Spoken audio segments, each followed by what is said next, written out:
Ma femme s'est moquée de moi à une fête, tu ne sers même pas au lit, encore moins à me faire vivre. J'ai répondu, ok. Mais son sourire a disparu quand? As-tu déjà été humilié par la personne en qui tu avais le plus confiance, devant tout un public? C'est exactement ce qui m'est arrivé ce soir-là. Après 7 ans de mariage, je croyais avoir tout vu. Je me trompais. Ma femme m'a humilié devant nos amis avec une phrase que je n'oublierai jamais. Tu ne sers même pas au lit, encore moins à me faire vivre. Je n'ai répondu qu'un simple « ok ».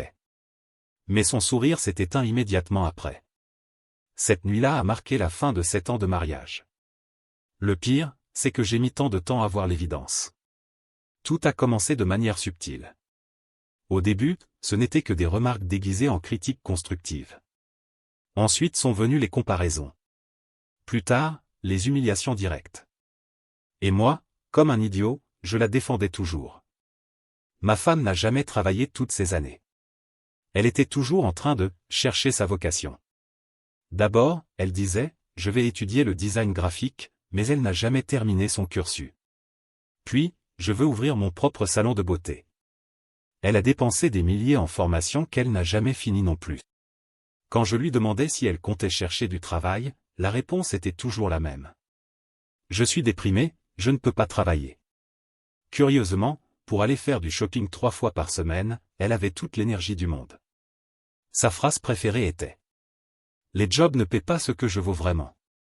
Pendant que je travaillais 60 heures par semaine, elle dépensait $200 par semaine en soins de beauté, 5 cents par mois en vêtements, pour quand elle trouverait un travail, 150 en déjeuner avec ses amis, qu'elle appelait du « networking », et elle gardait un abonnement hors de prix à une salle de sport, qu'elle utilisait plus pour socialiser que pour s'entraîner.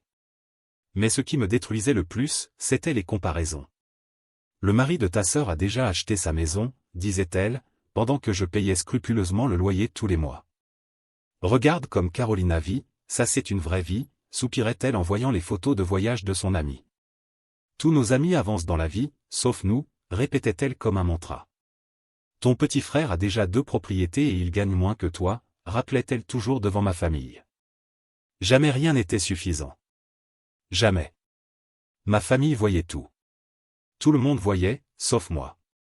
Le dernier Noël, chez mes parents, elle a critiqué le cadeau que je lui avais offert, un bracelet de $50, devant tout le monde. Elle a dit que sa sœur avait reçu une bague à 2000. Le silence était lourd. Ma nièce de 8 ans a même demandé pourquoi sa tante était fâchée contre son oncle. Quand ma tante lui a demandé si elle cherchait du travail, ma femme a répondu naturellement. J'ai bien trop d'expérience pour ce que le marché propose. Ma mère m'a pris à part et m'a dit. Fils, cette femme est en train de te voler ta vie. Ma belle-sœur a murmuré. Je ne sais pas comment tu supportes qu'elle te parle comme ça. Mais moi je la défendais encore. Vous ne la connaissez pas comme moi. Elle est juste stressée avec toute cette histoire de travail. À l'anniversaire de mon frère, la situation a empiré. À peine arrivée, elle a commencé. Tu as vu sa nouvelle voiture? Quand est-ce qu'on va, nous aussi, progresser? Pendant le dîner, mon frère a parlé d'un nouvel investissement, et elle a lâché. Bien sûr, lui il sait investir. Contrairement à d'autres. Mon frère n'en pouvait plus. Tu pourrais arrêter d'humilier mon frère le jour de mon anniversaire? Elle a joué la victime. Je dis juste la vérité. Ce n'est pas interdit d'avoir de l'ambition, non? Au baptême de ma nièce, ce fut encore pire. Devant 30 membres de la famille, elle s'est moquée de mon costume à $80. C'est ça que tu vas mettre? Quelle honte! Puis elle a critiqué le cadeau. Seulement $100 pour le bébé? Mes cousines vont croire qu'on est pauvre. Ma tante, toujours directe, a dit bien fort. Cette femme est en train de te tuer à petit feu, mon gars. Ma cousine a ajouté. Pourquoi tu supportes ça? Mon cousin Juan s'est débarrassé d'une comme elle et maintenant il est heureux. Ma mère, mon frère, mon père, tous m'ont averti. Mais je restais aveugle, répétant toujours la même excuse. Elle est stressée, elle veut juste le meilleur pour nous. Des critiques en privé, elle était passée aux humiliations publiques. Et malgré tout, je ne voyais rien. Le samedi dernier, c'était l'anniversaire de Mario, un ami de la fac. Une réunion classique, une dizaine de personnes, ambiance légère, bière, musique des années 90, discussion nostalgique. Elle est arrivée avec le même ton que toujours, comparant tout. Tu as vu ce que Mario et Carmen ont acheté? Et nous, on vit encore en location. La nourriture est bonne, mais j'aurais fait quelque chose de plus sophistiqué. Ils pourraient investir dans de meilleurs meubles, tu ne trouves pas? J'étais habitué, je n'y faisais même plus attention. Mais ce soir-là, il y avait quelqu'un d'autre, Anna. Anna a été ma petite amie pendant 3 ans à l'université. Mon premier vrai amour. Notre relation s'est terminée quand elle est partie dans une autre ville pour son master. Il n'y a pas eu de dispute, ni de rancune. Juste la vie qui suit son chemin. De temps en temps, on se revoyait dans des soirées comme celle-là, toujours cordiaux, chacun avec son partenaire. Cela faisait 2 ans que je ne l'avais pas vue. Elle avait récemment divorcé et elle rayonnait. Sur d'elle, accomplie, ce genre d'énergie qui attire naturellement. La conversation de groupe était tranquille quand Mario m'a félicité. Mec, félicitations pour la promotion. C'était à Gera, non? Génial. Je me suis senti bien. J'avais travaillé 3 ans pour obtenir ce poste. Merci, frère. Ça a été un long processus, mais ça en valait la peine. C'est alors que ma femme a décidé d'intervenir. Oui, mais on reste toujours dans la même merde, dit-elle avec un sourire qui n'atteignait pas ses yeux. Un silence gênant envahit la pièce. Quelques rires nerveux éclatèrent. J'ai souri de façon forcée, pensant que ce n'était qu'un de ces commentaires sans filtre. Mais ça ne s'est pas arrêté là. Au moins, d'autres hommes savent comment entretenir une famille, continua-t-elle en regardant directement Roberto, dont la femme venait de montrer des photos de vacances à Cancun. Les rires devinrent encore plus mal à l'aise. J'ai croisé le regard d'Anna sur moi, un mélange de surprise et de pitié. Regardez Roberto, reprit ma femme. Lui, au moins, il offre du luxe à Maria, vacances, voiture neuve, cette maison qu'ils ont achetée l'an dernier. Roberto tenta de changer de sujet. Bon, chacun a ses priorités, non? Mais elle avait déjà pris de l'élan, comme un train lancé à toute vitesse. Les priorités sont fixées par l'homme de la maison, dit-elle en me regardant droit dans les yeux. Certains savent ce qu'ils veulent, d'autres pas. Le silence était désormais glacial. Toutes les conversations s'étaient arrêtées. 10 paires d'yeux nous fixaient, certains gênés, d'autres pleins de compassion. Et puis vint le coup final. Tu ne sers même pas au lit, encore moins à me faire vivre. Le silence qui suivit dura exactement 15 secondes. Je les ai comptés. 15 secondes qui semblèrent une éternité. Personne ne savait où regarder. Mario toussa, nerveux. Carmen marmonna quelque chose à propos d'aller chercher plus de bière. Anna me fixait intensément. Et, pour la première fois en 7 ans, quelque chose s'est brisé en moi. Je n'ai pas ressenti de honte. Je n'ai pas ressenti de colère. Je n'ai pas ressenti de douleur. J'ai ressenti de la clarté. Une clarté absolue, cristalline, qui a tranché 7 ans de brouillard émotionnel comme un rayon laser. J'ai pris mon téléphone, j'ai regardé l'écran calmement et j'ai dit un seul mot. Ok. Ma femme s'attendait à des cris, du drame, que je me défende ou que je riposte avec la même agressivité. Elle s'attendait à contrôler ma réaction, comme elle l'avait fait toutes ces années. Mais au lieu de ça, je me suis levé avec un calme que je ne me connaissais pas et j'ai marché directement vers Anna. Anna, comment tu vas? Ça fait longtemps qu'on n'a pas vraiment parlé. C'était comme si ma femme n'existait plus. Son expression changea immédiatement. Le sourire cruel disparut, ses yeux se remplirent de panique. Pour la première fois depuis des années, elle ne contrôlait plus la situation. Excuse-moi. Tenta-t-elle d'interrompre. Je la regardais comme si elle était une parfaite étrangère. Désolé, je crois qu'on ne se connaît pas. Et je repris ma conversation avec Anna. Tout coula naturellement. Elle me parla de son nouveau travail comme ingénieur système, des projets qu'elle dirigeait, de son divorce. Je lui parlais de ma promotion, de mes plans, de choses que je n'avais pas partagées depuis longtemps avec quelqu'un qui écoutait vraiment. Ma femme essaya d'interrompre plusieurs fois, mais je l'ignorais complètement. C'était comme si elle était invisible. Après une vingtaine de minutes de discussion, j'ai demandé à Anna. Je peux te raccompagner. Je crois qu'il se fait tard. Elle sourit. Avec plaisir.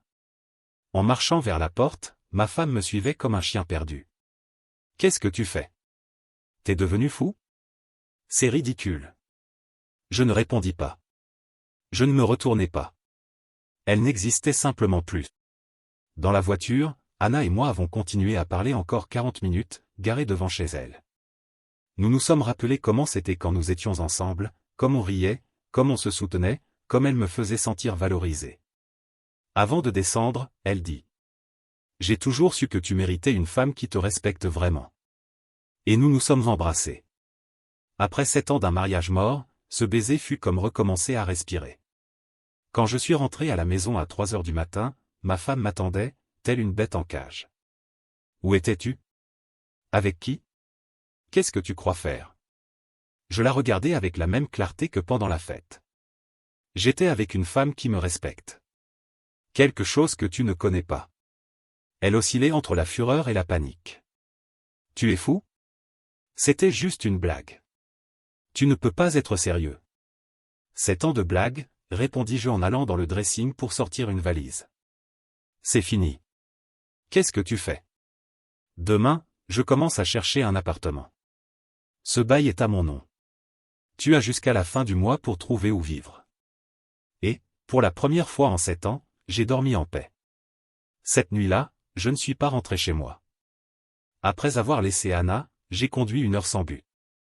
Je ne pensais à rien de précis, je conduisais juste. C'était étrange. Pour la première fois depuis des années, je n'avais pas cette boule d'angoisse au ventre, me demandant dans quel état d'humeur elle serait quand je rentrerais. Anna m'a envoyé un message pour savoir si j'allais bien. J'ai répondu que je ne voulais pas rentrer. Elle m'a invité à passer la nuit. On a parlé jusqu'au lever du jour. Ça n'avait rien à voir avec mon mariage, ni avec du drame.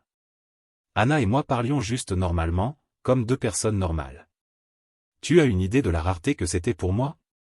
Pouvoir discuter sans que chaque mot soit un potentiel champ de mine? Le lendemain, je suis allé directement au bureau et j'ai tout réglé. J'ai annulé les cartes bancaires communes, retiré l'argent des comptes partagés, appelé le propriétaire pour lui dire que je ne renouvellerai pas le bail. Tout ça en une matinée. Des années de mariage effacées en 1 heure de coups de téléphone. Et tu sais quoi? Je ne vais pas mentir, c'était libérateur. À partir de là, le chaos a commencé. Ma belle-sœur m'a appelé en riant. Ta femme m'a téléphoné pour savoir si je savais où tu étais. Elle a dit que tu étais devenu fou. Puis mon frère a appelé. Mec, ta femme est venue ici en pleurant. Maman a dit que peut-être, enfin, c'était le moment pour toi de réagir. Plus tard, ma mère m'a téléphoné. Mon fils, elle est venue ici, hystérique. Elle voulait qu'on te convainque de revenir. Ton père a dit que ça faisait des années qu'on attendait que tu te valorises. C'était clair, elle perdait le contrôle. Pour la première fois en 7 ans, elle ne savait pas où j'étais, ni ce que je faisais. Elle est même apparue à mon travail, en criant que c'était une urgence. Ma secrétaire, paniquée, m'a appelé. J'ai dit de faire appel à la sécurité. Ils l'ont sortie du bâtiment pendant qu'elle hurlait. C'est ridicule. C'était juste une blague. Mes collègues sont restés silencieux, ne sachant que penser. Puis l'un d'eux, Carlos, a dit. Mec, je ne savais pas que tu avais ça en toi. Le soir, ma mère a résumé mieux que quiconque. On attendait tous ce moment, mon fils. Toi seul ne le voyais pas. Ça faisait mal à entendre, mais c'était vrai. Mon frère a raconté que, quand elle est allée me chercher à la maison, mon père lui a dit. Peut-être que si tu avais mieux traité mon fils, tu ne serais pas là à supplier. Pendant ce temps, je dînais avec Anna plusieurs fois cette semaine-là. C'était simple. Elle rentrait fatiguée du travail, mais sans drame. On parlait de choses normales, on riait. Et c'est là que j'ai réalisé quelque chose de terrible, j'avais oublié ce que c'était que de vivre détendu. Anna est ingénieure système, elle gagne bien sa vie, elle a son propre appartement, elle est indépendante. Dès le premier jour, elle a insisté pour payer sa part à chaque sortie. Je n'ai pas besoin que tu m'entretiennes. Nous sommes des partenaires, pas père et fille. Quelle différence?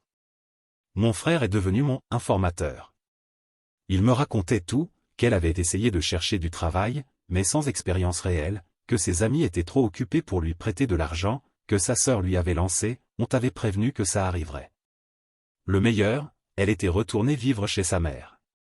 À 32 ans. Je n'ai pas pu m'empêcher de rire. Un mois plus tard, je vivais déjà avec Anna. Pas parce que ça allait vite, mais parce que tout coulait naturellement.